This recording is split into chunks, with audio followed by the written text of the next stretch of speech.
എല്ലാവർക്കും സ്വാഗതം. ഞാനാണ് സ്ത്രീയിലേക്ക്. കഴിഞ്ഞ ദിവസം നമ്മൾ ചർച്ച ചെയ്ത് നിർത്തിയ വിഷയം ട്രാൻസ്ജെൻഡർ കമ്മ്യൂണിറ്റി നേരിടുന്ന പ്രശ്നങ്ങളും വെല്ലുവിളികളുമായിരുന്നു. ചർച്ച തുടരാം. ഇവിടെ ഞാനാണ് സ്ത്രീയിൽ. കേരള സംസ്ഥാനം വിട്ട് പുറം സംസ്ഥാനങ്ങളിലേക്കും അന്യ സംസ്ഥാനങ്ങളിലേക്കും ചേക്കേറിയിട്ടുള്ള ഒട്ടനവധി ട്രാൻസ് കമ്മ്യൂണിറ്റി മെമ്പേഴ്സ് നമ്മുടെ നാട്ടിലുണ്ട്. ഈ ഒരു ചേക്കേറലിനിടയായ സാഹചര്യം ഇത് തന്നെയാണോ? തീർച്ചയായിട്ടും. കാരണം നിലവിലത്തെ ഒരു സാഹചര്യവും ഇത്തരം വ്യക്തിത്വങ്ങളെ അംഗീകരിക്കുന്നതല്ലാത്തത് കൊണ്ടാണ് മറ്റ് സംസ്ഥാനങ്ങളിലേക്ക് ഞങ്ങൾക്ക് പോകേണ്ടി വന്നത്. അവിടെ ഞങ്ങൾ ചെയ്യുന്ന ജോലി എന്ന് പറഞ്ഞാൽ ഒരുപക്ഷെ ബെഗ്ഗിങ്ങും സെക്സ് വർക്കും ഒക്കെയാണ്. അല്ലെങ്കിൽ ബത്തായി ചെയ്യാറുണ്ട്. നമ്മുടെ ഈ ആഘോഷങ്ങളൊക്കെ നടക്കുന്ന അവസരത്തിൽ ഒരു ജനനം നടക്കുമ്പോൾ അവിടെ പോയി നമ്മൾ ബ്ലെസ് ചെയ്യാറുണ്ട്. ഒരിക്കലും നല്ല കാര്യം ചിന്തിക്കരുത്. ആ ബ്ലെസ് എന്ന് പറയുന്നത് അവരുടെ ദോഷം ഇവരെടുക്കുക എന്നുള്ളതാണ്. അവിടെ ഒരു പ്രശ്നം ഉണ്ടാവരുത്, അത് ഞങ്ങളിലേക്ക് വന്നോട്ടെ എന്നുള്ള ആശയത്തിന്റെ പുറത്താണ് അവിടെ അതുപോലെ നടക്കുന്നത്. അപ്പൊ അവിടെ ഒന്നും ചേർത്തോട്ടെ ശ്യാമ, ഈ ബ്ലെസ് ചെയ്യാനായിട്ട് അവര് കാശ് കൊടുത്ത് ഇവരെ വീടുകളിലേക്ക് വിളിക്കും. പിറ്റേ ദിവസം ഇവരെ റോഡിൽ വെച്ച് കണ്ട മൈൻഡ് ചെയ്യില്ല. അതും കൂടി ശ്രദ്ധിക്കണം. ബ്ലെസ്സിങ് ആവശ്യമാണ് അന്ന്, ആ നിമിഷം. അത് കഴിഞ്ഞു മാറിയാൽ അവർ ആവശ്യമില്ല. അതെ, അവിടെ ഒരു ഹിജ്റ സംസ്കാരമാണ്. ആ സംസ്കാരത്തിൽ അധിഷ്ഠിതമായി ജീവിക്കേണ്ടി വരുന്നു. അവിടെ അനുഭവിക്കുന്ന ബുദ്ധിമുട്ടുകൾ വേറെ കുറെയാണ്. ഞാനത് അനുഭവിച്ചിട്ടില്ല, അനുഭവിച്ച ആൾ കൂടെയുണ്ട്. ഒരുപക്ഷെ അത്തരത്തിലുള്ള ബുദ്ധിമുട്ടുകൾ അനുഭവിക്കേണ്ടി വരുന്നുണ്ട് അവിടെ അത് അനുഭവിച്ച് ആ ജീവിതം അവിടെ തന്നെ അവസാനിപ്പിക്കേണ്ട സാഹചര്യമുണ്ട്. പക്ഷെ ഇന്ന് ഒരുപാട് പേര് തിരിച്ചു വരുന്നുണ്ട്. ഞങ്ങളുടെ നാട്ടിൽ നിന്ന് ഞങ്ങൾക്ക് ജീവിക്കാൻ പറ്റിയൊരു സാഹചര്യം ചെറിയ രീതിയിലെങ്കിലും ഉണ്ടായിട്ടുണ്ട്, ഞങ്ങൾ ഇങ്ങോട്ടേക്ക് വരികയാണെന്ന് പറഞ്ഞ് തിരിച്ചറിവിലൂടെ ഇങ്ങോട്ടേക്ക് വരുന്ന ഒരുപാട് സുഹൃത്തുക്കളുണ്ട്. പക്ഷേ അവിടേക്ക് എത്തിപ്പെടുന്നത് സ്വന്തം കുടുംബം അംഗീകരിക്കാത്തത് കൊണ്ടും സ്വന്തം നാട്ടുകാർ അംഗീകരിക്കാത്തത് കൊണ്ടും സുഹൃത്തുക്കൾ അംഗീകരിക്കാത്തത് കൊണ്ടും കാരണം നമുക്ക് രാത്രിയിൽ മാത്രമേ പുറത്തിറങ്ങാൻ പറ്റുന്നുള്ളൂ. പകൽ സമയത്ത് പുറത്തിറങ്ങിക്കഴിഞ്ഞാൽ 10,000 കണ്ണുകളാണ് നമുക്ക് ചുറ്റും. നമ്മുടെ വസ്ത്രധാരണത്തിന് നോക്കി കളിയാക്കുന്നുണ്ട്, നമ്മുടെ നടത്തം നോക്കി കളിയാക്കുന്നുണ്ട്, ഞങ്ങളെ ചിലപ്പോൾ ഉപദ്രവിക്കും. ഞങ്ങൾ പ്രതികരിക്കാൻ കഴിവില്ലാത്തവരാണെന്ന് കരുതി ഞങ്ങളെ നിരന്തരം ഉപദ്രവിക്കാറുണ്ട്. ഇതൊക്കെ ഞങ്ങൾക്ക് സഹിക്കാൻ വയ്യാതെയാണ് ഞങ്ങളുടെ ഒരുപാട് പ്രതിനിധികൾ മറ്റ് സംസ്ഥാനത്തിലേക്ക് പോകേണ്ടി വന്നത്. അവിടെയൊക്കെ ഈ ഒരു വിശ്വാസത്തിൽ അധിഷ്ഠിതമായ ഒരു അക്സെപ്റ്റൻസാണ് ഉള്ളത്. ഇപ്പം നമ്മളൊന്നും പറയാറില്ല, അവർ മിണ്ടാറില്ല, എന്നാൽ ഞങ്ങളെ കളിയാക്കാറൊന്നുമില്ല. ഇപ്പം ഞാൻ തമിഴ്നാട്ടിലേക്ക് യാത്ര പോയിട്ടുണ്ട്. നമ്മളൊക്കെ അവിടെ പോകുന്ന സമയത്ത് വലിയ കളിയാക്കലുകൾ ഞങ്ങൾക്ക് നേരിടേണ്ടി വന്നിട്ടില്ല. അവിടെ ഒരുപക്ഷെ പൊതുസമൂഹം ഈ പറഞ്ഞ വിശ്വാസത്തിൽ അധിഷ്ഠിതമായ ഒരു അംഗീകാരം അവിടെ നൽകുന്നത് കൊണ്ടായിരിക്കാം ആ ഒരു ബുദ്ധിമുട്ട് ഒഴിവായി കിട്ടിയത്. അതെ, ഒരു പുരാണത്തിലൊക്കെ ഈ വിഷയം പറയുന്നുണ്ട്. നേരത്തെ പറഞ്ഞു, ഇപ്പം രാമായണത്തിൽ രാമൻ വനവാസത്തിന് പോകുന്ന സമയത്ത് ആ നദിയുടെ കരയിൽ നിൽക്കുന്ന ജനങ്ങളോട് പറയുന്നുണ്ട്, ഇവിടെ നിൽക്കുന്ന കരയുന്ന സ്ത്രീകളെയും കൂട്ടി പുരുഷന്മാർ തങ്ങളുടെ ഭവനങ്ങളിലേക്ക് പോകണമെന്ന് രാമൻ പറയുന്നുണ്ട്. തിരികെ 14 വർഷം കഴിഞ്ഞ് വരുന്ന സമയത്ത് ഒരു വിഭാഗം ജനങ്ങൾ അവിടെ ഇരിപ്പുണ്ട്. അപ്പോൾ രാമൻ ചോദിച്ചത് നിങ്ങളോട് അന്ന് പോകാൻ പറഞ്ഞിട്ട് എന്താണ് പോകാത്തത്? അപ്പോൾ ആ വിഭാഗം ജനങ്ങൾ മറുപടി നൽകിയത്, നിങ്ങൾ ആവശ്യപ്പെട്ടത് കരയുന്ന സ്ത്രീകളെയും കൂട്ടി പുരുഷന്മാർ തങ്ങളുടെ ഭവനങ്ങളിലേക്ക് പോകണം എന്നാണ്. ഞങ്ങൾ സ്ത്രീകളോ പുരുഷന്മാരോ അല്ല, അതുകൊണ്ടാണ് ഞങ്ങളെ കാത്തിരുന്നത്. 14 വർഷം അവിടെ ആ രാമനെ കാത്ത് അത്രയും ഒരു ജനവിഭാഗം ഉണ്ടായിരുന്നു എന്നുള്ളതാണ്. അപ്പോൾ അവർക്ക് അതിനുശേഷമാണ് നിങ്ങൾക്ക് അനുഗ്രഹിക്കാനുള്ള ഒരു അവസരം, അല്ലെങ്കിൽ നിങ്ങൾ അനുഗ്രഹിക്കാനുള്ള അവസരം പറയുമ്പോൾ തന്നെ ഒരു വിഭാഗത്തിൽ ശകുനമായിട്ടും എന്നാൽ നമ്മുടെ സംസ്ഥാനത്തിലേക്ക് വരുമ്പോൾ ദുശകനവുമായിട്ട് കണക്കാക്കുന്ന ഈ ഒരു അന്തരം എന്തുകൊണ്ടാണ്? മലയാളികളുടെ ഒരു ഇടുങ്ങിയ ചിന്താഗതി തന്നെയാണ്. ഇതേ മലയാളികൾ ആ സംസ്ഥാനങ്ങളിലാണെങ്കിൽ ഈ പറയുന്ന ബ്ലെസ്സിങ്സ് വാങ്ങിക്കുന്നവരാണ്, അവരുടേതായിട്ടുള്ള ഈ ശകുനങ്ങളൊക്കെ നേടുന്നവരാണ്. നേരെ മറിച്ച് അവർ നമ്മുടെ നാട്ടിൽ വരുമ്പോഴാണ് അവരുടെ മനോഭാവം മാറുന്നത്. നിങ്ങൾ കണ്ടിട്ടുണ്ട്, ബോംബെയിലൊക്കെ ട്രെയിനിലൊക്കെ പോകുമ്പോൾ ഇങ്ങനെയുള്ളവരെ കണ്ടിട്ടുണ്ട്. ആ പറയുന്നവരുടെ വീട് ബ്ലസ് ചെയ്യാൻ ചിലപ്പോൾ ഇങ്ങനെയുള്ളവരെയാണ് അവർ പൈസ കൊടുത്ത് ക്ഷണിക്കുന്നത്. അതും 5,000-10,000 രൂപ കൊടുത്ത് ക്ഷണിച്ച് അവരുടെ കാല് തൊട്ട് തൊഴുത് അവരെ വീട്ടിൽ കയറ്റിയിട്ട് ഇത് കഴിയുമ്പോഴത്തേക്ക് ഇവർ അശകുനമായി മാറുകയാണ്. അതാണ് ഞാൻ പറഞ്ഞത്. പുരാണങ്ങളിലൊക്കെ ഇത് ഒരു ഇപ്പം ദൈവത്തിന്റെ പരിവേഷം നൽകി ആരാധിച്ചിരുന്ന ഒരു വിഭാഗം ജനങ്ങളാണ് ശിഖണ്ഡിനി, അല്ലേ? കാര്യം പറയുമ്പോൾ നമ്മൾ ചരിത്രത്തിൽ പുരാണത്തിൽ മനഃപൂർവ്വം തമസ്കരിച്ച ഒരു കഥാപാത്രമാണ് ഈ ശിഖണ്ഡിനി എന്ന് പറയുന്നത്. യുദ്ധം ജയിക്കാൻ കാരണക്കാരിയായ ഒരു ട്രാൻസ് മാൻ ആണ് സത്യം പറഞ്ഞ ശിഖണ്ഡിനി എന്ന് പറയുന്നത്. എന്നിട്ട് എന്തുകൊണ്ട് ആ കഥാപാത്രത്തിന് ആ ഒരു ഇമ്പോർട്ടൻസ് അർജുനനെ ബലരാമനെ അർജുനനെ 5 പാണ്ഡവരിലെ 5 പേരെയും നമ്മൾ വലിയ മഹാന്മാരും യോദ്ധാക്കളും ഒക്കെ പറയുന്നത്. എന്തുകൊണ്ട് ഈ യോദ്ധാക്കൾക്ക് ഇത് കഴിയാത്തത്?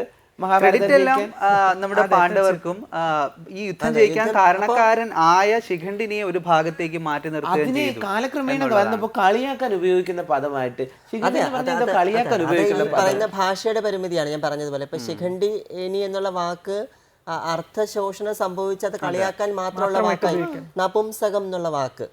സ്ത്രീ എന്നും പുരുഷനെന്നും നപുംസകം എന്നും ലിംഗങ്ങൾ പറയും നമ്മൾ. ആ നപുംസകം എന്നുള്ള വാക്കിൻ്റെ അർത്ഥം എന്ന് പറഞ്ഞാൽ സ്ത്രീയും പുരുഷനും സമന്വയിച്ചത് എന്നുള്ളതാണ്. എന്നാൽ ആ വാക്കിന് നമ്മൾ പ്രകടിപ്പിച്ചിരിക്കുന്ന രണ്ടും കെട്ടത് എന്നുള്ളതാണ്. അപ്പോൾ എഴുത്തുകാരൻ സുഭാഷ് ചന്ദ്രൻ പറഞ്ഞത് ഇത് രണ്ടും കെട്ടതെന്നുള്ള പ്രയോഗത്തിലല്ല ഉപയോഗിക്കേണ്ടത്, മറിച്ച് ഇത് രണ്ടും ആളുന്നത് എന്നുള്ളതാണ്. അങ്ങനെയാണ് നമ്മൾ പറയേണ്ടത്. അപ്പോൾ ആ നപുംസകം എന്നുള്ള വാക്ക് പോലും നമുക്ക് ഉപയോഗിക്കാൻ പറ്റാത്തത് ആ വാക്കിന് നമ്മുടെ പൊതുസമൂഹം കൽപ്പിച്ചിരിക്കുന്ന അർത്ഥം ഏറ്റവും മോശമായ അർത്ഥമായതുകൊണ്ടാണ് നമുക്കത് സ്വീകരിക്കാൻ പറ്റാതെ പോയത്. അപ്പോൾ ഇത്തരത്തിലുള്ള കഥാപാത്രങ്ങൾ പുരാണത്തിലുണ്ട്, ഇത്തരം വിശ്വാസങ്ങൾ പുരാണത്തിൽ പറയുന്നുണ്ട്. ആ വിശ്വാസങ്ങളെ മുറുകെ പിടിക്കുന്ന ജനങ്ങൾക്ക് എന്തുകൊണ്ടാണ് ഞങ്ങൾ മനുഷ്യരെ അംഗീകരിക്കാൻ പറ്റാതെ പോയത്? അർദ്ധനാരി സങ്കല്പം അംഗീകരിക്കും. എന്തുകൊണ്ട് ശിവന്റെയും പാർവതിയെയും കെട്ടതാണെന്ന് അതിന് പറയാത്തെ? 100% സ്ത്രീയാണെന്നും 100% പുരുഷനാണെന്നും അവകാശപ്പെടാൻ ഒരു മനുഷ്യർക്കും ശരിയാണ്, ആർക്കും സാധിക്കില്ല. അഥവാ അവകാശപ്പെടുന്നെങ്കിൽ അവർ അവരുടെ അഭിനയിക്കുകയാണ്. അത് ആർക്കും അവകാശപ്പെടാൻ പറ്റുന്ന വസ്തുതയല്ല, അത് ഞങ്ങൾക്കറിയാം. പറഞ്ഞാൽ പോലെ ഞങ്ങളത് ചോദ്യം ചെയ്യപ്പെടും. ഞാൻ 100% സ്ത്രീയാണെന്ന് പറഞ്ഞ് മുന്നേ വന്നാൽ അത് ചോദ്യം ചെയ്യപ്പെടും, പുരുഷനാണെന്ന് പറഞ്ഞു വന്നാൽ ചോദ്യം ചെയ്യപ്പെടും. ഇവിടെ 100% എന്ന് പറയാൻ ആർക്കും അവകാശമില്ല. ആരും 100% പൂർണ്ണരല്ല. മനുഷ്യർ എന്നുള്ള നിലയിൽ ആരും പൂർണ്ണരല്ല. നമുക്ക് എല്ലാവർക്കും ഒരുപാട് പരിമിതികളുണ്ട്. ചില അവസരങ്ങളിൽ പുരുഷനായിട്ട് നിൽക്കുന്ന ഒരാൾ പലപ്പോഴും അയാൾക്ക് ചിലപ്പോൾ സ്ത്രീകളുടേതായ ഒരു ചിന്താഗതിയിലൂടെ കടന്നു പോകേണ്ടി വരും. ഒരു സ്ത്രീക്കും അത്തരത്തിലൊരു ചിന്താഗതിയിലൂടെ കടന്നു പോകേണ്ടി വരും. ആ പ്രതിസന്ധി ഒരുപക്ഷെ ആ സ്ത്രീ തരണം ചെയ്യുന്നത് ഒരു പുരുഷന്റെ തന്റെ അടുത്ത് സ്വീകരിച്ചുകൊണ്ടായിരിക്കും. തുണയില്ലാത്ത സ്ത്രീ, ഒരു ആൺതുണ ഇല്ല, ആൺതുണ എന്ന് പറയുന്ന വാക്കിന് ഞാൻ എതിരാണ്. അങ്ങനെ ഇല്ലാത്തൊരു സ്ത്രീ സമൂഹത്തിൽ എങ്ങനെയാണ് ജീവിക്കുന്നത്? ഒരു പുരുഷൻ ജീവിക്കുമ്പോഴല്ലേ ജീവിക്കുന്നത്. അപ്പോൾ അവളുടെ ഈ സോ കാൾഡ് ജെൻഡർ ആ ഒരു തിങ്കിങ്ങിൽ നിന്നുകൊണ്ടല്ലോ ജീവിക്കുന്നത്. അവൾ പുരുഷൻ എങ്ങനെയാണോ സൊസൈറ്റിയിൽ ജീവിക്കുന്നത് അങ്ങനെയാണ് ജീവിക്കുന്നത്. ആന്തരികമായി ചിന്തിച്ചാൽ ഒരു സ്ത്രീയിലും പുരുഷനിലും എടുത്താൽ രണ്ടുപേരിലും ഹോർമോണുകൾ രണ്ടുമുണ്ട്. അങ്ങനെ വേണം നമുക്ക് കുറച്ചിലാണ്. ഇപ്പം ഈസ്ട്രജൻ എന്ന് പറഞ്ഞാലും പ്രൊജസ്ട്രോൺ എന്ന് പറഞ്ഞാലും എല്ലാ മനുഷ്യ ശരീരത്തിലും ഉള്ളതാണ്. ചിലരെല്ലാം ഒന്ന് ഡോമിനേറ്റ് ചെയ്യുന്നു, മയക്കി കിടത്തി കഴിഞ്ഞാൽ ചെറിയൊരു സർജിക്കൽ പ്രോസസ്സിലൂടെ മാറാവുന്നതേ ഉള്ളൂ ഈ പറയുന്ന പുരുഷത്വം സ്ത്രീത്വം. പൂർണ്ണത എവിടെയാണെന്നും കൂടി നിങ്ങൾ മറുപടി പറയണം. അതാണ് ഏറ്റവും വലിയ. എന്റെ സ്ത്രീയുടെ പൂർണ്ണത എവിടെയാണ്, എന്റെ പുരുഷന്റെ പൂർണ്ണത എവിടെയാണെന്നും കൂടി പറയണം. ഇതൊക്കെ നമ്മൾ പറയുമ്പോഴും നമ്മളൊന്നും സംസാരിക്കാത്ത ഒരു വിഭാഗം ജനങ്ങളായിട്ട് കേരളത്തിലെ ഇന്റർസെക്സ് ജനങ്ങൾ മാറുന്നുണ്ട്. ഇന്റർസെക്സ് ആയിട്ടുള്ള കുട്ടികൾ കേരളത്തിൽ ജനിക്കുന്നുണ്ട്. പക്ഷെ നമ്മളതൊന്നും മനസ്സിലാക്കുന്നില്ല. അത്തരം കുട്ടികളെ ഗർഭത്തിൽ വെച്ച് തന്നെ നശിപ്പിക്കുന്ന സാഹചര്യം നിലവിലുണ്ട്. അത്തരം കുട്ടികൾ പുറം ലോകം പോലും കാണാറില്ല. അവർ മനുഷ്യരല്ലേ? ഇന്റർസെക്സ് ആയിട്ടുള്ള കുട്ടികൾ ജനിക്കുന്ന അവസരത്തിൽ അവർക്കൊരു പക്ഷേ ആൺകുട്ടിയുടെയും പെൺകുട്ടിയുടെയും ലൈംഗിക അവയവങ്ങൾ അത് ആന്തരികമായിട്ടോ ബാഹ്യമായിട്ടോ പ്രകടമാകാനുള്ള സാധ്യതയുണ്ട്. അത്തരം കുട്ടികൾ ജനിച്ചാൽ കുടുംബത്തിന് നാണക്കേടും അത് കുടുംബത്തിന്റെ അധപ്പതനമാണെന്ന് വിശ്വസിക്കുന്ന ഒരു വിഭാഗം ജനങ്ങളുണ്ട് ഇവിടെ. അപ്പൊ ആ ഒരു സങ്കല്പം വെച്ചിട്ട് അത്തരം കുട്ടികളെ ജനിക്കാൻ പോലും അനുവദിക്കാറില്ല. ഇന്റർസെക്സ് ഒരു സെക്സ് ആണ്. നമ്മുടെ സെക്സ് 3 എണ്ണമാണ്: മെയിൽ, ഫീമെയിൽ, ഇന്റർസെക്സ്. അപ്പോൾ ഞങ്ങൾ ഇന്റർസെക്സ് വിഭാഗത്തിൽ പെടുന്ന ആൾക്കാരല്ല. പൊതുസമൂഹത്തിന്റെ ധാരണ അങ്ങനെയാണ്. ഞങ്ങൾ ഇന്റർസെക്സ് വിഭാഗത്തിൽ പെടുന്ന ആൾക്കാരല്ല. എന്നാൽ ഇന്റർസെക്സ് മനുഷ്യരെ ട്രാൻസ്ജെൻഡർ എന്നുള്ള അംബ്രല്ല ടേമിൽ നമ്മൾ തുടക്കം പറഞ്ഞതുപോലെ ആ അംബ്രല്ല ടേമിൽ ഉൾപ്പെടുത്തിയിട്ടുണ്ട്. ഇന്റർസെക്സ് ക്യൂർ എന്ന് പറഞ്ഞാൽ ഒരുപാട് സെക്ഷൽ ഓറിയന്റേഷൻ നമ്മുടെ സമൂഹത്തിലുണ്ട്. ഇപ്പോൾ ആൺകുട്ടികളെ പ്രണയിക്കുന്നുണ്ട്. അത് ലൈംഗികപരമായ താല്പര്യമായിക്കോട്ടെ, മാനസികപരമായ അടുപ്പമായിക്കോട്ടെ, പ്രണയമായിക്കോട്ടെ, അതുണ്ടാവാനുണ്ട്. സ്ത്രീകളെ പ്രണയിക്കാറുണ്ട്. അപ്പോൾ സ്ത്രീകളെ പ്രണയിക്കുമ്പോൾ ലെസ്ബിയൻ എന്ന് പറയും, ഗേ എന്ന് പറയാറുണ്ട്. ഒരേ സമയം സ്ത്രീകളോടും പുരുഷന്മാരോടും ഒക്കെ മാനസിക അടുപ്പവും താല്പര്യവും പ്രകടിപ്പിക്കുന്ന ആൾക്കാരെ നമ്മൾ ബൈസെക്ഷൽ എന്ന് വിളിക്കാറുണ്ട്. അതിൽപ്പെടുന്ന ആൾക്കാരാണ് ഞങ്ങൾ. ട്രാൻസ്ജെൻഡേഴ്സ് ഉണ്ട്. LGBT എന്ന് പറഞ്ഞൊരു സ്പെക്ട്രം ഉണ്ട്. അവിടെ ട്രാൻസ്ജെൻഡർ കമ്മ്യൂണിറ്റി ഉണ്ട്. അതോടൊപ്പം തന്നെ അസെക്ഷൽ ഉണ്ട്. യാതൊരു ലൈംഗിക താല്പര്യവും ഒരു മനുഷ്യരോടും തോന്നാത്ത വിഭാഗം ജനങ്ങളുണ്ട്. അവരെ നമ്മൾ അസെക്ഷൽ എന്ന് വിളിക്കും. അതിനകത്ത് ഇന്റർസെക്സ് വിഭാഗത്തിൽപ്പെട്ട ജനങ്ങൾ ഈ LGBTI സ്പെക്ട്രത്തിനകത്തുണ്ട്. അപ്പോൾ ഈ കമ്മ്യൂണിറ്റിയെ മുഴുവൻ ചേർത്തുകൊണ്ട് നമ്മൾ പറയുന്ന പേരാണ് ക്യൂർ കമ്മ്യൂണിറ്റി എന്നുള്ളത്. അതാണ് LGBTIQA+ എന്നിട്ടിട്ടുണ്ട്. പ്ലസ് എന്ന് പറഞ്ഞാൽ അത്തരത്തിലുള്ള ഒരുപാട് സെക്ഷൽ ഓറിയന്റേഷൻ നമ്മുടെ ഈ ലോകത്തുണ്ട്, വൈവിധ്യങ്ങളുണ്ട് എന്നുള്ളതാണ്. അതെ, ഈ പറയുന്ന ഒരുപാട് ഈ നമ്മുടെ ഫേസ്ബുക്കിൽ ഇപ്പം എന്നെ സംബന്ധിച്ച് ഞാൻ ഈ ബൈനറിക്ക് ഉള്ളിൽ നിൽക്കാൻ ആഗ്രഹിക്കുന്ന ആളെ അല്ല. എൻ്റെ ജെൻഡർ ഐഡൻറ്റിറ്റി ഫേസ്ബുക്കിൽ ഓപ്റ്റ് ചെയ്യാൻ ഞാൻ നോക്കുമ്പോൾ മെയിലും ഫീമെയിലും എന്നുള്ളത് മാത്രമേ ഈ ബൈനറിക്ക് നിൽക്കുന്ന ആൾക്കാരത് മാത്രമേ നോക്കുള്ളൂ. അപ്പം ഞാൻ നോക്കും വേറെ എന്തെങ്കിലും ഉണ്ടോ എന്ന്. അവിടെ ആ കസ്റ്റം ഓപ്ഷൻ എടുക്കുന്ന സമയത്ത് ഈ ജെൻഡറുകൾ ഒരുപാട് ഇങ്ങനെ കാണിക്കുന്നുണ്ട്.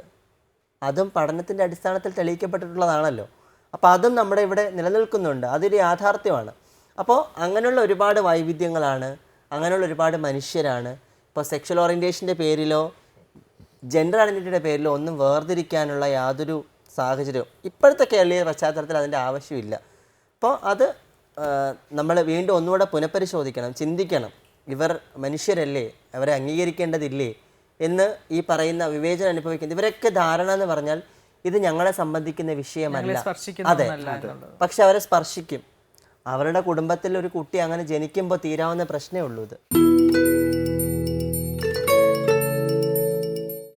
നമ്മൾ നേരത്തെ പറഞ്ഞ ഒരു ഘടകമുണ്ട്, ലിംഗമാറ്റ ശസ്ത്രക്രിയ എന്നുള്ളത്. അതായത് നമ്മൾ ജനിച്ച മനസ്സൊന്നും ജനിച്ച ശരീരം മറ്റൊന്നുമായി പോയിട്ടുള്ള ഈ അന്തരം മാറ്റാനാണ് പലപ്പോഴും എല്ലാവരും ലിംഗമാറ്റ ശസ്ത്രക്രിയയിലേക്ക് പോകുന്നത്. അതിനെക്കുറിച്ചൊന്ന് വിശദീകരിക്കാമോ? നമ്മുടെ മനസ്സും ശരീരവും ഒട്ടും നമുക്ക് ഒത്തുപോകുന്നില്ല എന്ന് പറയുന്ന ഒരു എക്സ്ട്രീം തല ആവുമ്പോൾ നമ്മൾ എടുക്കുന്ന തീരുമാനമാണ് ലിംഗമാറ്റ ശസ്ത്രക്രിയ എന്ന് പറയുന്നത്. ഞാൻ പറഞ്ഞല്ലോ, ട്രാൻസ്ജെൻഡർ എന്ന് പറയുന്ന ആ ഒരു തലത്തിൽ നിൽക്കുന്നതിന് നമുക്ക് ശസ്ത്രക്രിയ ചെയ്യേണ്ട ആവശ്യമില്ല, വേറെ ഒന്നും ചെയ്യേണ്ട ആവശ്യമില്ല. പക്ഷേ ആ ട്രാൻസ്ജെൻഡർ വിഭാഗത്തിൽ അകത്ത് വരുന്നൊരു ടേമാണ് ട്രാൻസ് വുമൺ ആൻഡ് ട്രാൻസ് മാൻ. ഇത് ആകുന്നത് സർജറി എന്ന് പറയുന്ന പ്രോസസ്സിലൂടെയാണ്. അത് നമ്മുടെ ഈ ശരീരവും മനസ്സും ഒട്ടും ചേർന്ന് പോകുന്നില്ല, അല്ലെങ്കിൽ എൻ്റെ ശാരീരികമായിട്ടുള്ള പരിമിതികളെ അല്ലെങ്കിൽ പരിമിതികളെ എൻ്റെ പെൺതലത്തിലേക്ക് മാറ്റണമെങ്കിൽ സർജറി എന്നൊരു ഓപ്ഷൻ അല്ലാതെ എനിക്കില്ല എന്ന് തോന്നുന്ന ആ ഒരു സമയത്ത് മാത്രമാണ് സർജറി എന്ന് പറയുന്ന ഓപ്ഷൻ നമ്മൾ എടുക്കുന്നത്. അത് വളരെ പെട്ടെന്ന് ചെയ്യുന്നതല്ല, അത് ഏകദേശം 1 വർഷത്തോളം നീളുന്ന ഒരു കൗൺസിലിംഗ് പ്രോസസ്സുണ്ട്. ഡോക്ടർമാരുമായിട്ടും അതുപോലെ സൈക്കോളജിസ്റ്റുമായിട്ടൊക്കെ നിരന്തരമായിട്ടുള്ള കൺസൾട്ടേഷനിലൂടെയും മറ്റ് ടെസ്റ്റുകളിലൂടെയും 1 വർഷം നീണ്ടു നിൽക്കുന്ന ഹോർമോൺ ട്രീറ്റ്മെൻറ്റിലൂടെയൊക്കെ കഴിഞ്ഞതിൻ്റെ ഒരു അവസാനമാണ് ഈ പറയുന്ന സെക്സ് റീഅസൈൻമെൻറ്റ് സർജറി എന്ന് പറയുന്നത്. ഒരുപക്ഷെ എനിക്ക് തോന്നുന്നു നമ്മുടെ അയൽ സംസ്ഥാനങ്ങളിൽ പലതിലും ഇത് ഫ്രീ ആയിട്ട് ചെയ്തു കൊടുക്കുന്ന പദ്ധതികൾ തമിഴ്നാട് പോലെയുള്ള അത് ഗവൺമെന്റ് ഹോസ്പിറ്റലുകളിലുണ്ട്. എന്നാലും ഈ സർജറിക്ക് ഒരുപാട് പരിമിതികളുണ്ട്. ഈ ഫ്രീ ചെയ്യുന്ന സർജറിക്ക് ഒരുപാട് പരിമിതികളുണ്ട്. അതിൻ്റെ ഒരു പൂർണ്ണതയിലൊന്നും നമുക്ക് ചെയ്ത് കിട്ടത്തില്ല. നമ്മൾ സെക്സ് റീഅസൈൻമെൻറ്റ് സർജറി എന്ന് പറയുമ്പോൾ അതൊരു സർജറി മാത്രമല്ല. ഇപ്പോൾ ആഗ്രഹിക്കുന്ന രീതിയിലേക്ക് ശാരീരിക പ്രത്യേകതകൾ മാറ്റിയെടുത്തുകൊണ്ട് നമുക്ക് നിലനിൽക്കാൻ പറ്റുന്ന ഒരുപാട് സർജറികൾ ഇതുമായിട്ട് ബന്ധപ്പെട്ട എല്ലാം ഈ പറയുന്ന SRS സർജറിയാണ്. ഇപ്പോൾ വജൈനോപ്ലാസ്റ്റി എന്ന് പറയുന്ന ഒരു ടൈപ്പ് സർജറി ഉണ്ട്. അങ്ങനെയുള്ള ബ്രസ്റ്റ് എന്താണ് ഇംപ്ലാന്റേഷൻ ഉണ്ട്. അതുപോലെ ബ്രസ്റ്റ് റിഡക്ഷൻ, ഈ മാസ്റ്റക്ടമി ഉണ്ട്. അല്ല, അങ്ങനെയുള്ള ഒരുപാട് സർജറികൾ ഉണ്ട്. ഇതിനൊക്കെ നമ്മൾ SRS സർജറി എന്ന് തന്നെയാണ് പറയുന്നത്. കേരളത്തിൽ ഈ ഒരു സർജറി ഈ അടുത്ത കാലത്താണ് വന്നു തുടങ്ങിയത്. പക്ഷേ തമിഴ്നാട്ടിലൊക്കെ തന്നെ ഒരുപാട് രീതിയിൽ ഈ സർജറികൾ നടക്കുന്നുണ്ട്. അതൊക്കെ ഒരുപാട് പ്രത്യേകതകളുള്ള സർജറി ആണെന്നൊന്നും പറയാൻ പറ്റില്ല. പെട്ടെന്ന് കൊണ്ടുപോയി ഒരു സർജറി ചെയ്ത് ഈ പറയുന്ന ഒരു എത്തിക്സ് ഉണ്ട്. ഇപ്പോൾ SRS സർജറി കഴിഞ്ഞാൽ അല്ലെങ്കിൽ ചെയ്യണമെങ്കിൽ അതിനൊരു ഗൈഡ് ലൈൻ ഉണ്ട്, അതിനൊരു കോഡ് ഓഫ് എത്തിക്സ് ഉണ്ട്.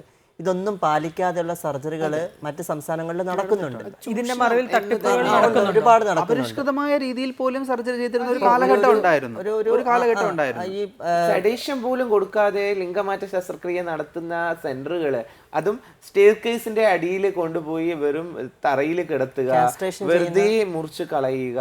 അപ്പൊ അത്തരത്തിൽ വേദനയ്ക്കുള്ള ഒരു ഗുളിക പോലും കൊടുക്കാതെ പൈസ മേടിച്ച് ചെയ്തു തിരിച്ച് വീട്ടിലോട്ട് വിടുകയും ചെയ്യും. അപ്പൊ തന്നെ അത് ഭയങ്കരമായിട്ടുണ്ട്. അപ്പോൾ അത് ഇവിടെ നമുക്ക് അനുവദിക്കാൻ പറ്റില്ല എന്ന് നമ്മൾ തീരുമാനിച്ചിട്ടുണ്ട്. കാരണം ഇവിടെ കേരളത്തിൽ ഇന്ന് ഈ പറയുന്ന SRS സർജറികൾ നടക്കുന്ന ആശുപത്രികളിലൊക്കെ തന്നെ വ്യക്തമായ ഒരു ഗൈഡ് ലൈൻ ഉണ്ടാവണം.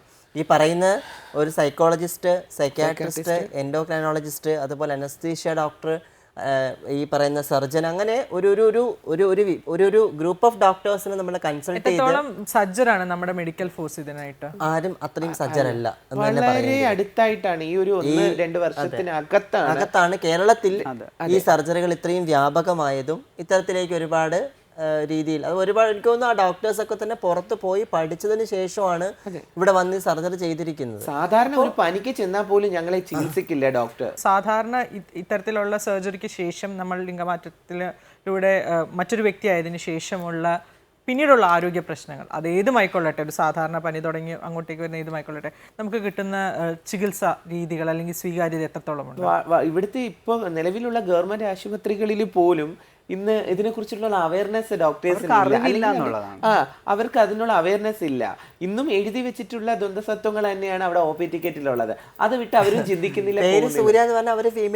എഴുതും അവിടെ പേര് എന്തിനെന്ന് ചോദിക്കുന്നില്ല. ഞാൻ ശശികുമാർ എന്ന് എന്റെ പേര് ചെന്ന് പറഞ്ഞാൽ അവർ മെയിൽ ടിക്ക് ചെയ്ത് വിടും എന്നെ. ഞാൻ ആണാണോ പെണ്ണാണോ എന്നൊന്നും ചോദിക്കാറില്ല, തിരക്കാറുമില്ല. അപ്പോൾ ഇത്തരം നിയമങ്ങളാണ് ഇന്നത്തെ ഉള്ള ഗവൺമെൻറ് ആശുപത്രികളിൽ അടക്കം നിൽക്കുന്നത്. ഞാൻ തന്നെ ലിംഗമാറ്റ ശസ്ത്രക്രിയ കഴിഞ്ഞ ഒരു 4 വർഷം മുമ്പ് ശസ്ത്രക്രിയ കഴിഞ്ഞ് ഇവിടെ തിരുവനന്തപുരത്ത് ഒരു ഗവൺമെൻറ് ആശുപത്രി പോയ സമയത്ത് എന്നെ തള്ളി പുറത്താക്കുകയാണ് ചെയ്തത്. OP ടിക്കറ്റിൽ മെയിലെന്നിട്ടു.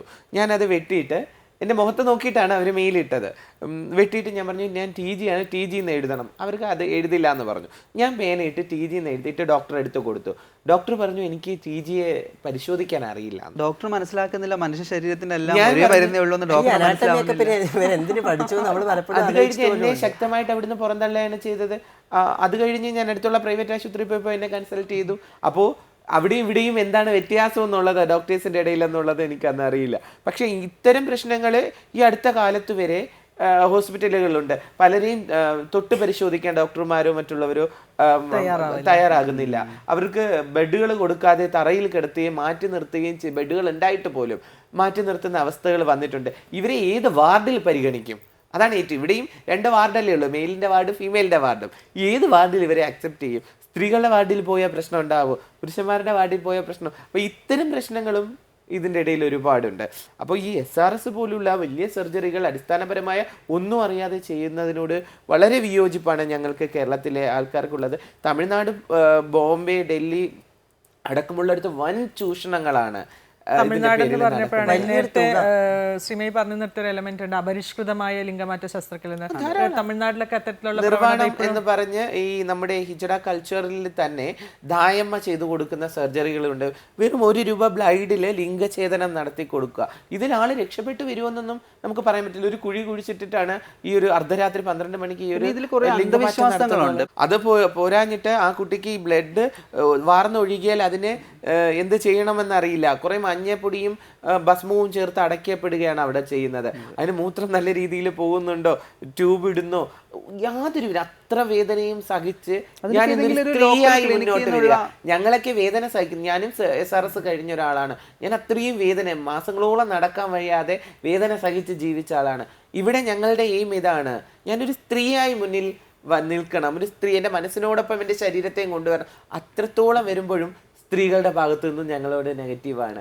അല്ല, ഇത്ര വേദന സഹിച്ചിരുന്നാലും എനിക്കൊരു സ്ത്രീ ആകാൻ കഴിയുമല്ലോ എന്നുള്ളൊരു ആഗ്രഹത്തോടെയാണ് വരുന്നത്. അപ്പോൾ ഇത്രയും വേദന സഹിച്ച് സ്ത്രീയായി മാറിയ ഒരാളുടെ മുഖത്ത് നോക്കി നീ ഒരു സ്ത്രീയാണോ, നീ സ്ത്രീ എന്ന് പറയാൻ നിനക്ക് എന്ത് അവകാശം ഉണ്ടെന്ന് പറയുമ്പോൾ നമുക്കുണ്ടാകുന്ന ഒരു ആത്മരോക്ഷം അല്ലെങ്കിൽ ഉള്ളിലുണ്ടാകുന്ന ഒരു വേദന എന്ന് പറയുന്നത് അത് പറഞ്ഞറിയിക്കാൻ പറ്റാത്തതാണ്. അതുപോലെ ഹോർമോൺ ട്രീറ്റ്മെന്റുകൾ അത് എടുത്തു പറയേണ്ട കാര്യമാണ്. ഒരു കാലഘട്ടം വരെ ഹോർമോൺ ട്രീറ്റ്മെന്റുകൾ ഒരു ആശുപത്രികളിലും ഒരു ഡോക്ടേഴ്സ് പ്രൈവറ്റ് ആയിട്ട് പോലും ഞാൻ പലരുടെയും വീടുകളിൽ ചെന്നിട്ടുണ്ട്. ഡോക്ടേഴ്സിന്റെ കൺസൾട്ട് ചെയ്യത്തില്ല. അപ്പോൾ അതിന് അതിൻ്റെതായ വശമുണ്ട്, ശരിയാണ്. അത് അതിൻ്റെതായ വശങ്ങളിലൂടെ തന്നെ ചികിത്സിക്കണം. പക്ഷേ തമിഴ്നാടും ബാംഗ്ലൂരും പോലുള്ളിടത്ത് ഇഞ്ചക്ഷൻ ചെയ്ത് കൊടുക്കാറുണ്ട്, ഹോർമോൺ ഇഞ്ചക്ഷൻ എന്ന് പറഞ്ഞ്. പക്ഷേ ഈ ഹോർമോൺ ഇഞ്ചക്ഷൻ ഇന്ത്യയിൽ അവൈലബിൾ അല്ല, അത് ഡ്രഗാണ്. നമുക്കുള്ള ഹോർമോൺ ചെയ്യാൻ കഴിയില്ല, അത് നിയമപരമായി. അതെ, ഈ ഇഞ്ചക്ഷനുകൾ എങ്ങനെയാണ് അവര് കൊടുക്കുന്നത്, എന്ത് മരുന്നാണ് ഇവർ കൊടുക്കുന്നത്, എന്ത് മരുന്നാണ് ഇവർ ഉപയോഗിക്കുന്നത്, ഇതിലൂടെ ശരീരത്തിനുണ്ടാവുന്ന ബുദ്ധിമുട്ടുകൾ എന്തൊക്കെയാണ്? കമ്മ്യൂണിറ്റിക്ക് സ്പെസിഫിക് ആയിട്ടുള്ള ക്ലിനിക്കുകൾ അല്ലെങ്കിൽ ഒരു സ്പെഷ്യലൈസ്ഡ് അറ്റൻഷൻ കിട്ടുന്ന മേഖലകൾ എല്ലാ ഹോസ്പിറ്റലുകളിലും വേണ്ടതായിട്ട് തോന്നിയിട്ടുണ്ട്. നിലവിൽ സർക്കാർ ഇടപെട്ടുകൊണ്ട് കോട്ടയം മെഡിക്കൽ കോളേജിൽ കേരളത്തിലെ ആദ്യത്തെ ട്രാൻസ്ജെൻഡർ ക്ലിനിക്ക് പ്രവർത്തനം ആരംഭിച്ചിട്ടുണ്ട്. കഴിഞ്ഞ 2 വർഷമായിട്ട് പ്രവർത്തനം ആരംഭിച്ചിട്ടുണ്ട്. അപ്പോൾ അവിടെയും വിപുലമായ സംവിധാനങ്ങളും നമുക്ക് നിലവിലില്ല. എന്നാൽ പോലും അതൊരു തുടക്കം എന്നുള്ള നില നമ്മൾ അതിനെ അംഗീകരിക്കണം. കാരണം അത്തരത്തിലൊരു മാറ്റം ഇവിടെ ഉണ്ടായിട്ടുണ്ട്, അത് നമുക്ക് വിപുലപ്പെടുത്താവുന്നതുമാണ്. അപ്പോൾ നിലവിൽ അവിടെ ഹോർമോൺ ട്രീറ്റ്മെൻറ്റ് എടുക്കാൻ അല്ലെങ്കിൽ ലേസർ ട്രീറ്റ്മെൻറ്റിന് വേണ്ടിയിട്ടൊക്കെ കമ്മ്യൂണിറ്റീസ് എത്തുന്നുണ്ട് കോട്ടയം മെഡിക്കൽ കോളേജിൽ. അതോടൊപ്പം ഈ കഴിഞ്ഞ ദിവസം 2 ദിവസം മുൻപ് കോഴിക്കോട് ബീച്ച് ആശുപത്രിയിൽ ട്രാൻസ്ജെൻഡർ ക്ലിനിക്ക് ആരംഭിച്ചിട്ടുണ്ട്. അപ്പോൾ അത്തരത്തിലേക്ക് അതെ, കൊല്ലം ജില്ലാ ആശുപത്രിയിൽ അങ്ങനെ ഒരുപാട് സർക്കാർ ആശുപത്രികളിലൊക്കെ തന്നെ ട്രാൻസ്ജെൻഡർ വ്യക്തികൾക്ക് വേണ്ടി ഒരു സെപ്പറേറ്റ് ക്ലിനിക്ക് ആരംഭിച്ചിട്ടുണ്ട്. ആ ക്ലിനിക്കിൽ നിന്ന് അവർക്കുണ്ടാകുന്ന ശാരീരിക ബുദ്ധിമുട്ടുകൾ എന്തൊക്കെയാണെന്ന് എക്സാമിൻ ചെയ്യാൻ, അതോടൊപ്പം തന്നെ ഉള്ള ബുദ്ധിമുട്ടുകൾ മനസ്സിലാക്കി ഹോർമോൺ ട്രീറ്റ്മെൻറ്റ് ചെയ്യണമെങ്കിൽ അത് പ്രിസ്ക്രൈബ് ചെയ്യാനുള്ള സംവിധാനമുണ്ട്. അത്തരത്തിലേക്കുള്ള ചെറിയ ചെറിയ സംവിധാനങ്ങൾ വന്നിട്ടുണ്ട്. ഇപ്പോൾ നിലവിൽ നമ്മുടെ സർക്കാർ മെഡിക്കൽ കോളേജിൽ ലിംഗമാറ്റ ശസ്ത്രക്രിയ നടത്താനുള്ള സംവിധാനം ഇല്ലാത്തത് കൊണ്ട് ലിംഗമാറ്റ ശസ്ത്രക്രിയയ്ക്ക് വിധേയരാകുന്നവർക്ക് 2 ലക്ഷം രൂപ സർക്കാർ ധനസഹായം ലഭ്യമാക്കുന്നുണ്ട്. അപ്പോൾ ഒരുപാട് പേര് പല രീതിയിൽ കാശ് കണ്ടെത്തി തന്നെയാണ് ഈ ലിംഗമാറ്റ ശസ്ത്രക്രിയയ്ക്ക് വിധേയരാകുന്നതും. എന്നാൽ അത്രയും തുക കൊടുക്കാൻ സാധിക്കാത്തത് കൊണ്ട് ഒരു നിശ്ചിത തുക മാത്രം ഒരു ധനസഹായം എന്നുള്ള നിലയിൽ കൊടുക്കുന്നു എന്ന് മാത്രം. ഇപ്പോൾ നമ്മൾ ഒരു ഈ പറയുന്ന പോലെ ഇത് പെട്ടെന്ന് ഒരു ദിവസം പോയി ചെയ്ത് വരാൻ പറ്റുന്ന സർജറി അല്ല, മറിച്ച് ഇതിനൊരു പ്രൊസീജിയർ ഉണ്ട്. നമ്മളൊരു വർഷം, അതായത് നമ്മൾ ഇത്ര ദിവസം, ഇത്ര ഒരു വർഷമെങ്കിലും മിനിമം ക്രോസ് ഡ്രസ് ചെയ്യണം. ആ ക്രോസ് ഡ്രസ് ചെയ്യുന്ന സമയം മുഴുവൻ നമ്മൾ ഹോർമോൺ ട്രീറ്റ്മെന്റ് എടുത്തിരിക്കണം. അപ്പോൾ അതിനുശേഷം നമ്മുടെ ബോഡി എക്സാമിൻ ചെയ്തതിന് ശേഷം നമുക്ക് കൗൺസിലിംഗ് കിട്ടി നമ്മൾ സർജറി ചെയ്യുകയാണ്. അതിനുശേഷം ഇത്ര ദിവസത്തെ റെസ്റ്റ് നമുക്ക് പറയുന്നുണ്ട്. അപ്പോൾ ഇതൊരു പ്രൊസീജിയറാണ്. ഈ കറക്റ്റ് പ്രോസസ്സിലൂടെ നമ്മൾ പോകുമ്പോൾ മാത്രമേ നമ്മുടെ ശാരീരികാവസ്ഥ മെച്ചപ്പെടുന്ന രീതിയിലേക്ക് മാറ്റാൻ പറ്റുള്ളൂ. ഇപ്പോൾ ഈ സർജറി കഴിഞ്ഞു കഴിഞ്ഞാൽ നമുക്ക് ഒരുപാട് ബുദ്ധിമുട്ട് പിന്നീടും ഉണ്ടാവാനുള്ള സാധ്യതയുണ്ട്. എത്ര നാളാണ് പിന്നെ നമ്മൾ ജീവിക്കുന്നത് അത്രയും നാൾ നമ്മൾ ഹോർമോൺ ട്രീറ്റ്മെന്റ് കണ്ടിന്യൂ ചെയ്യേണ്ടതുണ്ട്. അതോടൊപ്പം നമ്മുടെ കാൽഷ്യത്തിന്റെ ഡെഫിഷ്യൻസി ശരീരത്തിൽ ഉണ്ടാവും.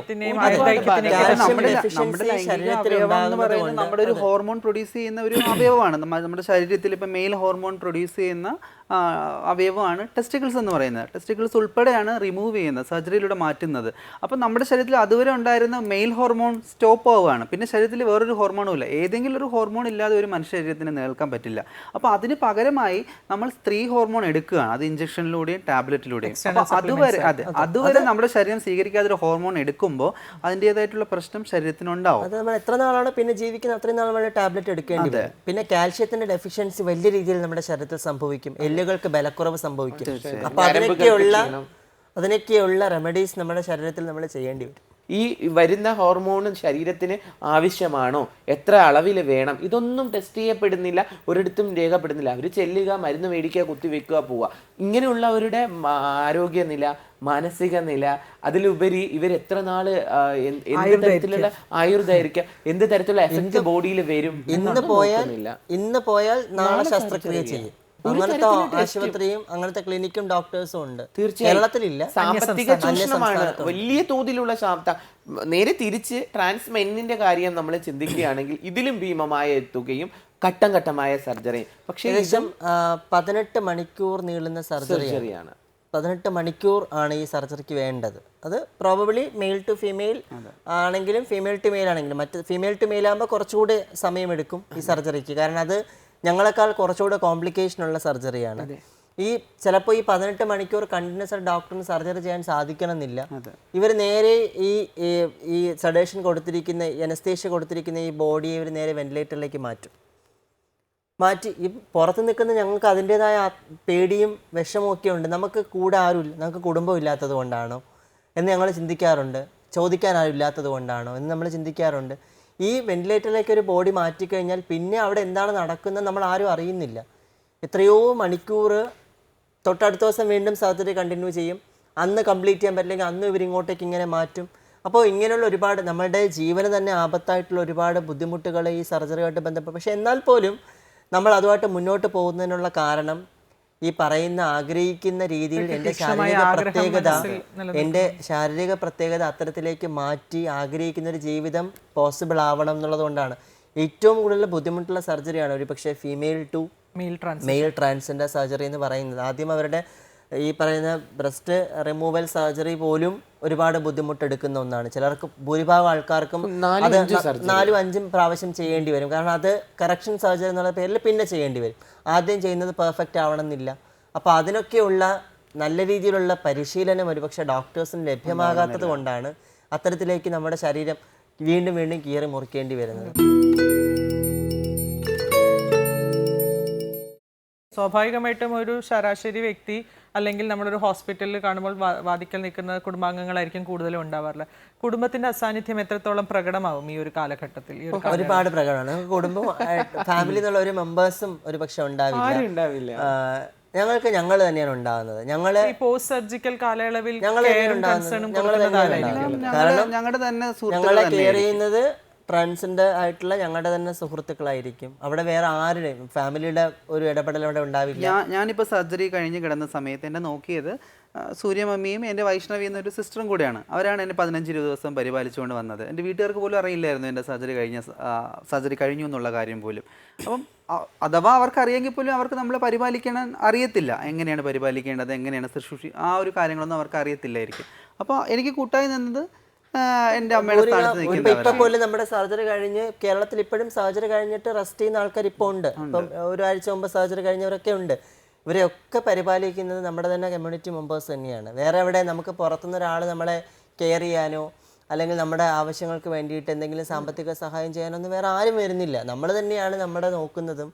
ശരിക്കും പറഞ്ഞാൽ within the community we considered a family അല്ലേ? അതാണ് ആ വിഷയത്തിനെ കുറിച്ചും കൂടെ എനിക്കത് കൂടുതൽ അറിയേണ്ടത്. കുടുംബമായിട്ട് നിങ്ങൾ മാറുന്ന ചില ഘട്ടങ്ങളുണ്ട്. ഒരു കുടുംബമായിട്ട് തന്നെ ഇപ്പൊ പറഞ്ഞല്ലോ സൂര്യ മമ്മി എന്ന് പറയുന്ന പോലെ മമ്മി എന്നുള്ള പ്രയോഗം, അമ്മ എന്ന് പറയുന്നത്, ഇത്തരത്തിലുള്ള ഉണ്ടായി വരുന്ന കുടുംബങ്ങളെ കുറിച്ച് കൂടി ഒന്ന് പറയാമോ? മറ്റ് ഹിജഡ കൾച്ചറുകളിൽ അവർക്ക് അവരുടേതായ ഒരു രീതി, ഗുരു ചേല ബന്ധങ്ങൾ ഒരുപാടുണ്ട്. പക്ഷെ ഇവിടെ ഗുരു ചേല ബന്ധങ്ങൾക്കുപരി ഗുരുചര മീൻസ് അമ്മ മകൾ ബന്ധമാണ്. അപ്പോൾ അതിൽ അവരുടെ ആ നിയമാവലികളോ ചട്ടങ്ങളോ ഒന്നും ഞങ്ങൾ ഫോളോ അങ്ങനെയൊന്നും ചെയ്യുന്നില്ല. പക്ഷേ ഇവിടെ ഞങ്ങൾക്ക് ഞങ്ങളുടേതായ കുടുംബങ്ങളുണ്ട്, അച്ഛനും അമ്മയും ഉണ്ട്. എങ്കിലും ഞങ്ങൾക്ക് ഞങ്ങളുടേതായ ഫ്രീഡം, ഞങ്ങളെ മനസ്സിലാക്കുന്ന കുറച്ച് ആൾക്കാർ, അവരുടെ ആവശ്യങ്ങൾക്ക് ഞങ്ങൾ തന്നെ ഓടിയെത്തുക എന്നും ഈ പറഞ്ഞതുപോലെ ഞങ്ങൾക്ക് ഞങ്ങൾ തന്നെ ഉള്ളൂ.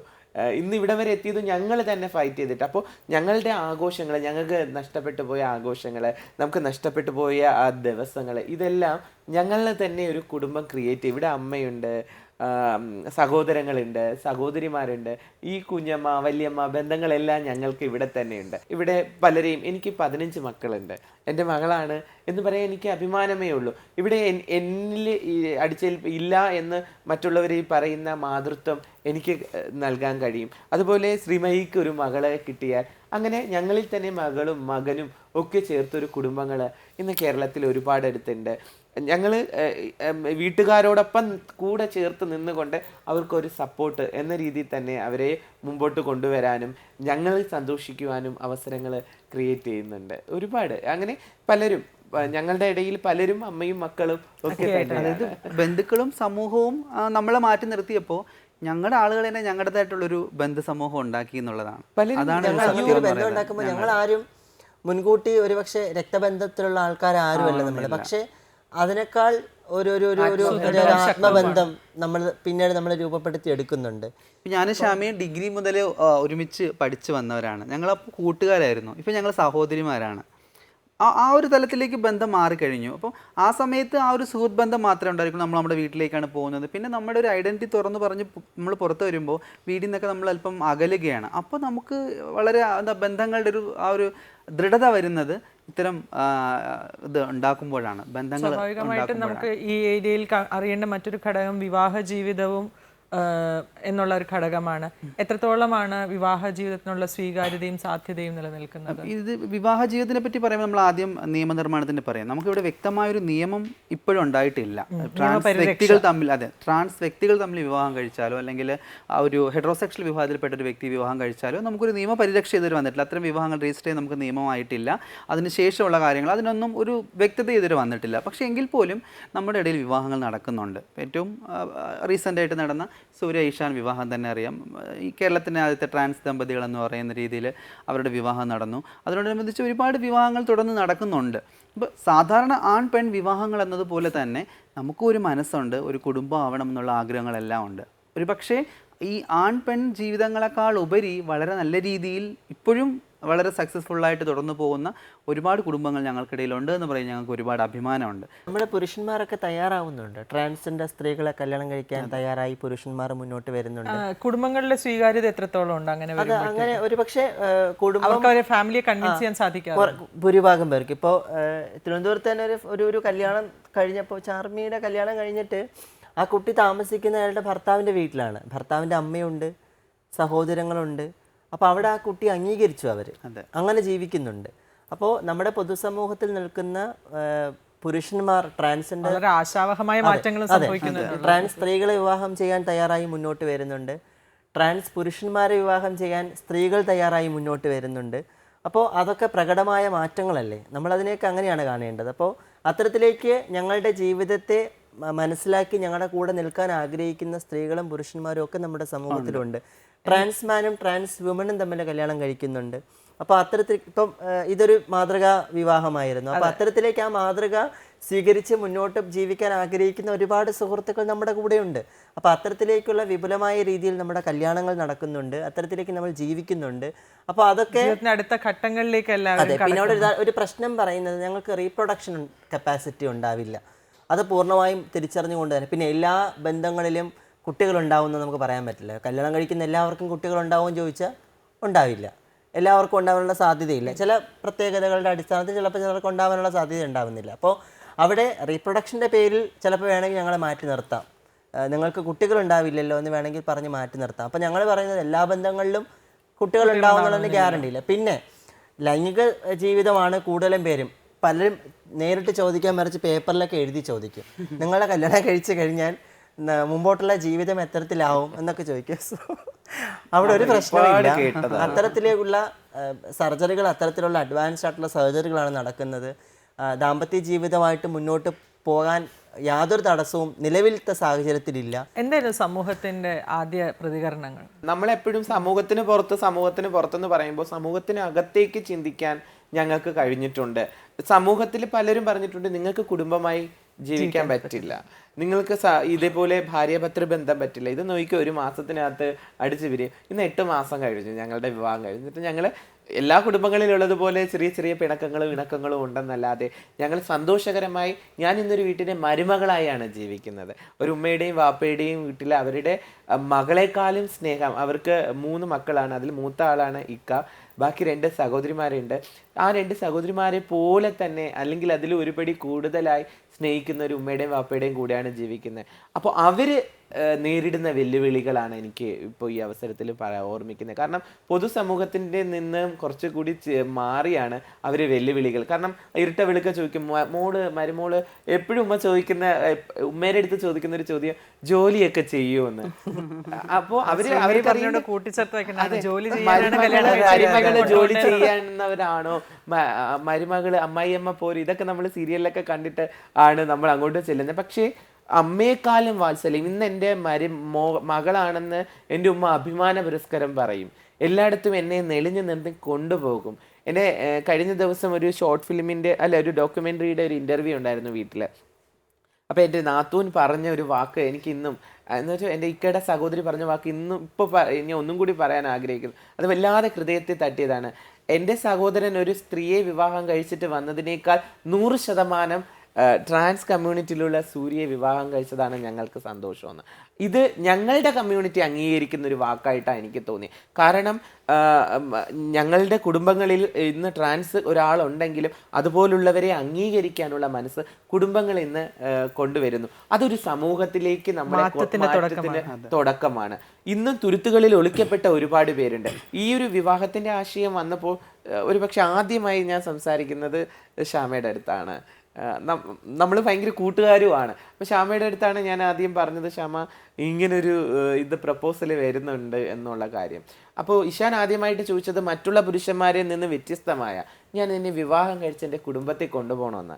അല്ലാതെ സാധാരണ രീതിയിൽ ട്രാൻസ് കപ്പിളിനോട് സാധാരണ ഒരു പുരുഷൻ വന്ന് ചോദിക്കും, കുറച്ച് നാൾ ഒളിച്ച് താമസിക്കാം അല്ലെങ്കിൽ പിന്നെ കല്യാണം കഴിക്കാം, ഇത്തരം ചോദ്യങ്ങളും അല്ലെങ്കിൽ സെക്ഷൽ അബ്യൂസിന് വേണ്ടി മാത്രം ഉപയോഗിക്കുന്ന ചോദ്യങ്ങളും ട്രാൻസ് കപ്പിളിൻ്റെ അടുത്ത് വരാറുണ്ട്, ട്രാൻസിൻ്റെ അടുത്ത് വരാറുണ്ട്. അപ്പോൾ അവിടെ നിന്ന് ഒരു മാറ്റമായിട്ട് ചിന്തിച്ചത് ഞങ്ങളിലെ പുരുഷന്മാർ ആ ഒരു മാറ്റത്തിന് വഴിതിരിക്കാൻ ഒരു ചോദ്യം, വിവാഹം കഴിച്ച് കൊണ്ടുപോട്ടെ, അതൊരു വലിയ മാറ്റം. അപ്പോൾ ആ ഒരു വിവാഹത്തിലൂടെ പൊതുസമൂഹത്തിന് അറിയാൻ പറ്റും ഇവർക്കും വിവാഹം ചെയ്ത് കുടുംബങ്ങളിൽ കഴിയാൻ പറ്റും. അപ്പം അതുവരെ റൂമുകളിൽ ഒളിച്ചിരുന്നവർ ഇന്ന് പ്രകടമായി മറ്റുള്ളവരുടെ മുമ്പിലേക്ക് വരാൻ പറ്റി. ഇവിടെ നഷ്ടപ്പെടുന്ന ഞങ്ങളുടെ പലരുടെയും ജീവിതമാണെന്ന് കുറച്ചും കൂടി ഊന്നൽ കൊടുത്ത് തെളിയിക്കാൻ കഴിഞ്ഞു. ഇന്ന് പൊതുസമൂഹം ഒരുപാട് പേര് ആശംസകളും ഒക്കെ പറയുമെങ്കിലും ചിലവർ ഒളിച്ചിരുന്ന് ആക്രമിക്കും. ഈ സോഷ്യൽ മീഡിയ പോലുള്ളതും എല്ലായിടത്തും ഒളിച്ചിരുന്ന് ആക്രമിക്കുന്നവരുണ്ടെങ്കിലും ഇന്ന് ഞാൻ താമസിക്കുന്ന ഏരിയയിൽ ചുറ്റുപാടുള്ളവരെല്ലാം വളരെ സന്തോഷത്തോടെ സാധാരണക്കാരെ പോലെ തന്നെയാണ് ഞങ്ങളെ കാണുന്നത്. പക്ഷേ ഈ ഇത്തരം ചോദ്യങ്ങൾ, അദ്ദേഹത്തിന് എന്താണ്, നിങ്ങളുടെ അതൊരു ട്രാൻസ് അല്ലേ, അപ്പോൾ സ്ത്രീയിൽ നിന്ന് പുരുഷനായ ആൾക്ക് എന്താണുള്ളത്, നിങ്ങളുടെ ആദ്യരാത്രി എങ്ങനെയായിരിക്കും, ഇത്തരം ചോദ്യങ്ങൾ നിരന്തരം ഇങ്ങനെ കേട്ടു. ഇന്നും ചോദിക്കുന്നുണ്ട്.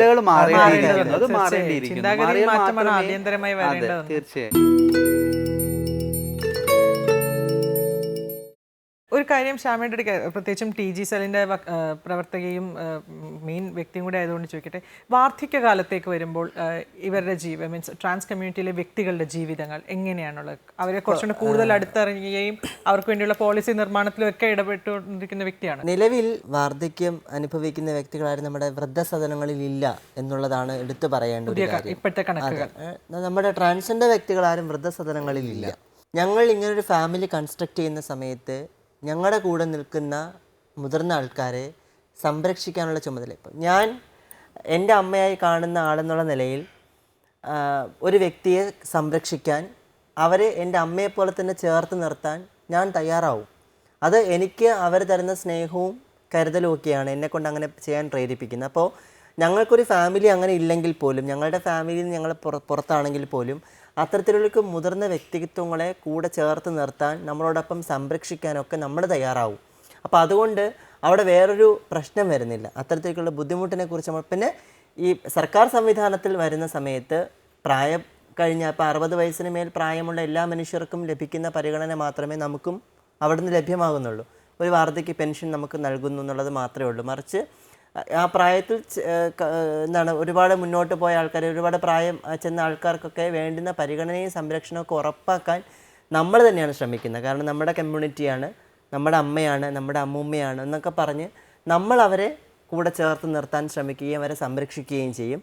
പിന്നെ നിലവിൽ നമ്മുടെ വീടുകളിൽ നിന്ന് പുറത്തായ ആൾക്കാരാണെങ്കിൽ അവർക്ക് വേണ്ട രീതിയിലൊരു സംവിധാനം എന്ന് പറഞ്ഞാൽ ഒരു ഷോർട്ട് സ്റ്റേ ഹോമാണ് ഇപ്പോൾ ഗവൺമെൻറ്റിൻ്റെ ഭാഗത്തു നിന്ന് തയ്യാറായി വന്നിരിക്കുന്നത്. അപ്പോൾ കേരളത്തിൽ എല്ലാ ജില്ലകളിലും കമ്മ്യൂണിറ്റി ബേസ്ഡ് ഓർഗനൈസേഷനുകളുണ്ട്. അപ്പോൾ അവിടെയൊക്കെ തന്നെ ഈ പറയുന്ന പോലെ ഒരു ഫാമിലി റിലേഷൻഷിപ്പ് തന്നെയാണ്. എല്ലാവരും തമ്മിലൊരു ആത്മബന്ധമുണ്ട്.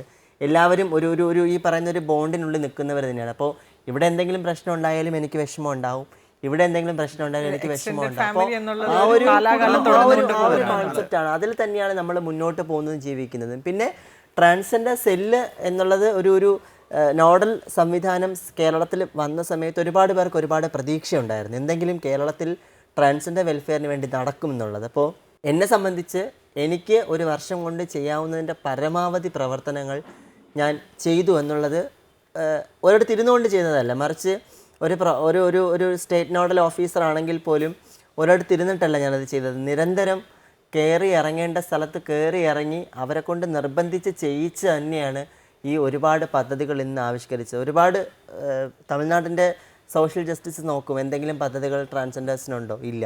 ആന്ധ്രയുടെ നോക്കും, കർണാടകയുടെ നോക്കും, എന്തെങ്കിലും ഉണ്ടോ? അതൊന്നുമില്ല, ഒരിടത്തുമില്ല. നമ്മൾ തന്നെ ആവിഷ്കരിച്ച് നടപ്പിലാക്കിയ ഒരുപാട് പദ്ധതികളാണ്. ഞാൻ നേരത്തെ പറഞ്ഞ പോലെ നമുക്കൊരു മേൽവിലാസം ഇല്ലാത്ത ആൾക്കാരാണ് നമ്മളെല്ലാവരും. വീട്ടിൽ നിന്ന് ഏറ്റവും ചെറിയ പ്രായത്തിൽ പുറത്താക്കുമ്പോൾ SLC പരീക്ഷ എഴുതെങ്കിൽ സർട്ടിഫിക്കറ്റെങ്കിലും കിട്ടും. അപ്പോൾ ബേസിക് ഡോക്യുമെൻ്റ്, എൻ്റെ മേൽവിലാസം ഇന്നതാണ്, എൻ്റെ പേര് ഇന്നതാണ്, എൻ്റെ ജെൻഡർ ഇതാണ് എന്ന് എനിക്ക് എവിടെയെങ്കിലും കൊണ്ടുപോയി കാണിക്കാൻ ഒരു ഡോക്യുമെൻസും ഇല്ല. അപ്പോൾ ഏറ്റവും ആധികാരികമായി ഞങ്ങൾക്ക് വേണ്ട ഒരു ID കാർഡാണ്. തിരിച്ചറിയൽ കാർഡ് സംവിധാനം ഓൺലൈൻ രൂപത്തിലേക്ക് കൊണ്ടുവരുന്ന ഇന്ത്യയിലെ ആദ്യത്തെ സംസ്ഥാനമാണ് കേരളം, അതും ട്രാൻസ്ജെൻഡേഴ്സിന് വേണ്ടിയിട്ട്. അപ്പോൾ ആർക്കും ഒരു ഡിസ്ക്രിമിനേഷൻ ഉണ്ടാവേണ്ട, നിങ്ങൾ ഓഫീസിൽ പോകുമ്പോൾ നിങ്ങളെ കളിയാക്കും എന്നുള്ള തോന്നൽ വേണ്ട. ഓൺലൈനിൽ കൂടെ അപ്ലൈ ചെയ്താൽ മതി. ഓൺലൈനിൽ തന്നെ കാർഡ് നമുക്ക് എടുക്കാനുള്ള സംവിധാനം നിലവിലുണ്ട്. അപ്പോൾ അത്തരത്തിലേക്ക് ഒരു കാർഡ് കൊണ്ടുവന്നു. ആ കാർഡുമായിട്ട് നിലവിലുള്ള എല്ലാ സ്കീമുകളും നമ്മൾ ബന്ധിപ്പിച്ചു. എന്തെല്ലാമാണ് നിലനിൽക്കുന്ന സ്കീമുകൾ? നിലവിൽ ഈ പറയുന്ന തിരിച്ചറിയൽ കാർഡ് വിതരണം സംവിധാനമുണ്ട്. വിദ്യാർത്ഥികളായ ട്രാൻസ്ജെൻഡർ വ്യക്തികൾക്ക് സ്കോളർഷിപ്പ് സംവിധാനം, സ്കൂളിലും ഹയർ സെക്കൻഡറിയിലും കോളേജ് തലത്തിലും വിദ്യാഭ്യാസം നേടുന്ന ട്രാൻസ്ജെൻഡർ വിദ്യാർത്ഥികൾക്ക് 1000, 1500, 2000 എന്നുള്ള രീതിയിൽ പ്രതിമാസം ഒരു തുക അനുവദിച്ചിട്ടുണ്ട്. അതോടൊപ്പം വീട്ടിൽ നിന്ന് പുറത്താക്കപ്പെട്ട വ്യക്തികൾക്ക് ഇപ്പം നമ്മുടെ ഹോസ്റ്റൽ സംവിധാനം ബോയ്സ് ഹോസ്റ്റല്, ഗേൾസ് ഹോസ്റ്റല്, നമുക്ക് ഹോസ്റ്റലില്ല. അപ്പോൾ പേയിങ് ഗസ്റ്റായിട്ട് എവിടെയെങ്കിലും താമസിക്കുന്നവരായിരിക്കും. അപ്പോൾ അവർക്ക് അവിടെ താമസിക്കുമ്പോൾ ഒരു വാടക കൊടുക്കേണ്ടി വരും. അപ്പോൾ ഒരു ഹോസ്റ്റൽ സൗകര്യം ലഭ്യമാക്കുന്ന അല്ലെങ്കിൽ ഫീസ് അതിനു വേണ്ടി കൊടുക്കുന്ന ഒരു പദ്ധതി വിദ്യാർത്ഥികൾക്ക് വേണ്ടി ആവിഷ്കരിച്ചിട്ടുണ്ട്. സീറ്റ് സംവരണം ചെയ്തിട്ടുണ്ട്. അതോടൊപ്പം സ്വയം തൊഴിൽ ചെയ്യാൻ ആഗ്രഹിക്കുന്ന കേരളത്തിലെ 100 ട്രാൻസ്ജെൻഡേഴ്സിന് ഞങ്ങൾ 50,000 രൂപ വീതം സ്വയം തൊഴിൽ ധനസഹായം, അത് 17 പേർക്ക് ഇപ്പോൾ നമ്മൾ ആദ്യഘട്ടം കൊടുത്തു. 83 പേരെ അടുത്ത് പരിഗണിച്ചിട്ടുണ്ട്, അവർക്കിപ്പോൾ കൊടുക്കുകയാണ്. സമന്വയ ട്രാൻസ്ജെൻഡർ തുടർ വിദ്യാഭ്യാസ പദ്ധതി നടക്കുന്നു. കേരളത്തിലെ 100 ട്രാൻസ്ജെൻഡർ വ്യക്തികൾക്ക് മേക്കപ്പ് പരിശീലനം, അതും ഇന്ത്യയിലെ തന്നെ അറിയപ്പെടുന്ന സെലിബ്രിറ്റി മേക്കപ്പ് ആർട്ടിസ്റ്റ് രഞ്ജുമാരുടെ നേതൃത്വത്തിൽ ദ്വയ ട്രാൻസ്ജെൻഡർ ബ്യൂട്ടി അക്കാഡമി വഴി നമ്മൾ നടപ്പിലാക്കി വരുന്നുണ്ട്. അതിൽ 50% ആൾക്കാർക്കും പ്ലേസ്മെൻറ്റ് ഉറപ്പാക്കിയിട്ടുണ്ട് Dwaya transgenders arts and charitable society. അതോടൊപ്പം കേരളത്തിൽ നിലവിൽ പ്രവർത്തിച്ചുകൊണ്ടിരിക്കുന്ന കമ്മ്യൂണിറ്റി ബേസ്ഡ് ഓർഗനൈസേഷനുകൾ വഴി കേരളത്തിലെ ട്രാൻസ്ജെൻഡേഴ്സിന് താമസിക്കാൻ ഒരു ഹ്രസ്വകാല വീട്, ഷോർട്ട് സ്റ്റേ ഹോമുകൾ നമ്മൾ ആരംഭിച്ചിട്ടുണ്ട്. ഡ്രൈവിംഗ് പരിശീലനം നമ്മൾ ഓരോ ജില്ലകളിലും ഡ്രൈവിംഗ് പരിശീലനം നടന്നു വരുന്നു.